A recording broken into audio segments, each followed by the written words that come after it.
Siyathokoza ngiyahlala phansi kuyabona. Shame. Somalisa. Tuwana wembukesi indwa yishobalayo. Yesabu wena masibweni. Usiyesu nyakanya. Utadesana njensobhukusa. Ube maqashe edeleni. Ube njengenyithi. Unyabethi file. Kanti yethwese uyibanda. Yebo kumqhizo. Lwaphoma nyamana. Obezala mdunguzeli. Obemathangada lubhasa. Ube komphayishe kantombi. Bethwe qome bulana. Fulana wabetha. Wamshaba maniki. Usomanywa kwavuthulima. Isidonda sawuyise. Sawunebuya banongoza. Sadonda abantu. Yawubabingela. Njengotshwala. Udonda umina. Ebekhimeni. Ubemqashulwa. Ubeshangayathi. Yabakasondaba. Kuwana bankakasebakuba. Usakhamze mkhonto. Yabakwasensuwasi. Ungabelantu silasa. Ungakhipya silasa. Yemiyensizanja nambodla abantu. Umnapha ukhumbonyukela. Engikhumba yehlela. Umnanthi ngamondi. Wobuthunga mnanti. Besudlwa zindlovu. Yabona sibonyama. Shame. Soalisa. Ngiyathokoza mphathi wohlelo, baphathi bohlelo. Mashasha noDizel van der Merwe. Ngiyathokoza ubaningikeleni ithuba lokumakhambi kokomrade bethu. Ngifisa ukubingelela abantwana basendunkulu abakhona la abayinhliziyo yasendunkulu yakwethu. Ngibingelela amakhosi azinsika zesizwe phansi kwesilo. Ngifisa ukubingelela abefundisi esinabo lapha abade besenzela umthandazo. Sikhulekela sonke isizwe esikhona bese ngibingelela ngokukhethekile umengameli weqembu le-IFP uBulawayo. Ngibingelele iphini lakhe umntwana Inkosi umzamo. Ngibingelela usihlalo kazwelonke ubaba uGwala. Ngibingelele usihlalo we-province obiye futhi abe i-candidate ye-IFP KwaZulu Natal. Ngibingelele uSecretary General uMapholoba. Ngibingelele nabo bonke ababambisene neqembu ebuholini obuphezulu. Ngibingelela amabutho onke esinawo lapha namhlanje. Ngibingelela amashenge eze lapha lokhumbula ushenge kulolu suku olumqoka kangaka. Ngibingelele nathi sonke-ke esikhona ikakhulukazi esingani lapha kokomrade. Sanibonani nonke. Ngifisa ukuqala bokomrade mhlambe ngicaphune okwashiwo umntwana mayechaza ukuthi Inkatha isho ukuthini kuyena. Umntwana ukhotha yena manje lapha athi khona uhambo lwami leNkatha bekuwuhambo lomphefumulo wami 40 eminyaka. Nginikele ngesikhathi sami, amandla ami nemikhuleko emisebenzini yalenhlangano ngoba ngikholela ukuthi izikhathi zonke Inkatha inezwi elidingekayo nelihlonziwe neqhaza elikhulu elibambile. Amazwi omntwana-ke lo echaza ukuthi Inkatha isho ukuthini kuye. Ngiyathobeka ngokunikwa leli thuba ukuzokweseka Inkatha Freedom Party njengoba izokwethula imanifesto yayo ngolimi lwesiZulu. Uma konke sikumumo kulokho okuhlonze ukwenzeka, siyayisithi intaka ibekelwe amazolo. Ngakho-ke nangalolu khetho masilapha sibheke umhla ka-29 sisho njalo. Lokho kuchaza ukuthi inyoni eyintaka ihlalelwe inqwaba yentokozo. Abantu babuka ngendlela yokuvuma kwezimo ezibavumayo ukuze benze ngokwedlulele kulokho abakuphokophele ukukuzuza. Ngiyethemba konke kuzoba impumelelo, hayi kuphela ngemanifesto, kodwa ngokufezisa konke okudinga ukuba sikwenze. Njengentaka ithokozela amazolo, kumele simbonge umdali ngalelizwe elihle esiphila kulo.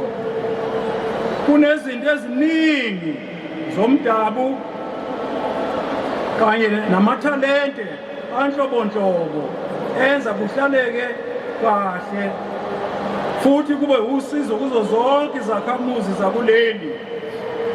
Igama elithi manifesto limukela kwelesilathini elithi manifestum, lichaza ukwethula imigomo, izinhloso kanye nezimiso zenhlangano.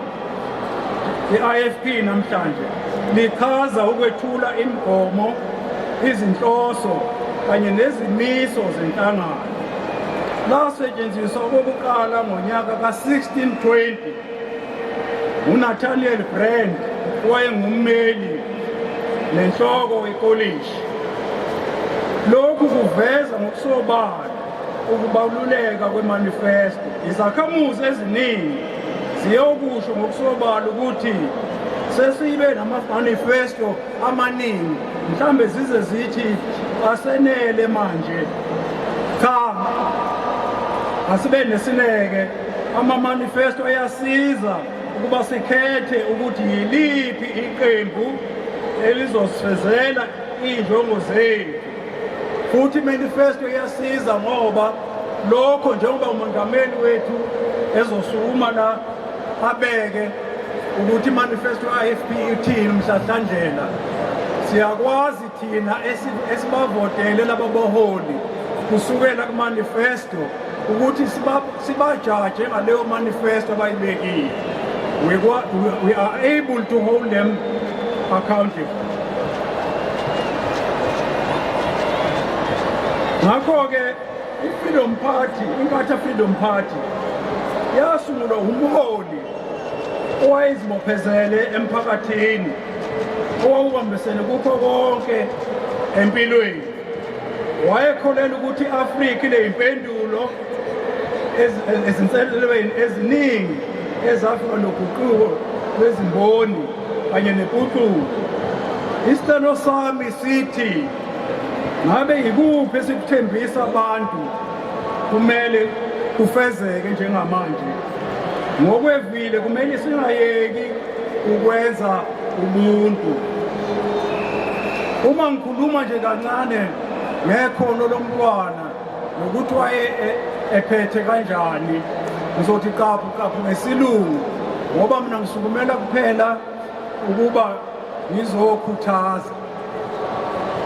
The ability and tenacity of Prince Mangosuthu to pay attention to detail and the future of South Africa was evident from his insistence on the need for the clarification of the Zulu King status and traditional leadership in the new constitution of South Africa.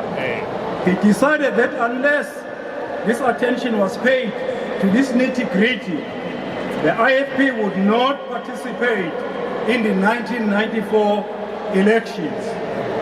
So concerned was he about this issue that he was prepared to sacrifice the political party that we are gathered about today and which he had founded, and he toiled for every minute of his life.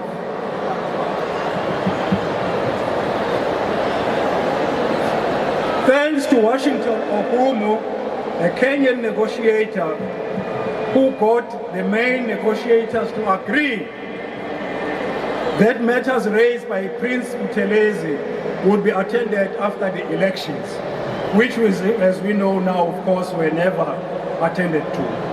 The validity of the promises is yet to be realized. That is to have an inclusive government that will practically recognize the inalienable right of the king of the Zulus and traditional leadership as a whole. Amakhosi and izigodlo to participate in South African politics fully has yet not been realized. Moving just for a moment directly to our father, Prince Buthelezi, he believed in ideologies and values more than the people who spoke about them. If you were not to abide by the rules of achieving what amounted to a meaningful intervention in people's lives, he would rather you step aside, a term we have become very familiar with, and let others do the job. We should celebrate our political parties and even policies. However, we should enable our country to cherish transformation and the graduation to better living conditions for generations to come. Let us think and analyze carefully before we approach the ballot box. Let us be bold and resolute and vote for a party that will deliver according to promises with a proven track record of being trustworthy and credible. Sure, we are aware of a political party that has done just that as we are gathered today here. Maybe as Masentina, njengoba mshilo ukuthi amazwi ambalwa la okukhombisa ukuxhasa njengomndeni. Ukhona engifisa ukubeka kini bo-comrade namhlanje sengihlala phansi ukuthi thina njengomndeni wakwaphinda ngene sonke kanye namashenge akhona lapha engithokozayo ukuthi amashenge ngokwenabo komndeni akhona lapha. Thina kwaphinda ngene sifuna ukuthi simnike umqinisekisa ukuthi sizimisele ukuthi nanini siyoma lapha umntwana ayeme khona ngezinto ayekholela kuzo nani iningi lenu elilapha ngalokho. Ngakho-ke siyacela sethemba ukuthi abaholi be-IFP bayosemukela njalo njengoba thina sibemukela, ngoba umntwana i-IFP kwakuyikhaya lakhe lesibili. Sibona kumqoka ukuba lokhu sikucacise kini. Ngakho-ke sizoqhubeka njengomndeni sibambisane nabaholi mayelana nokusebenzela iqembu leli lomntwana. Ngiyethemba njengobeke wathi omunye sekugcina ukuthi umntwana cishe uthokoze kakhulu lapha khona mayesibona siphelele kangaka ebuka into eyaqala iyiphupho kuye isibe njengale siyibona namhlanje iminyaka eyevile kwangamashumi 4.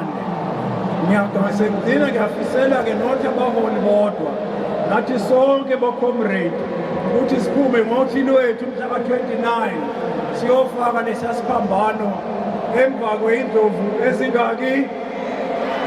Iy'ndlovu ezingaki? Masenze njalo-ke bo-comrade.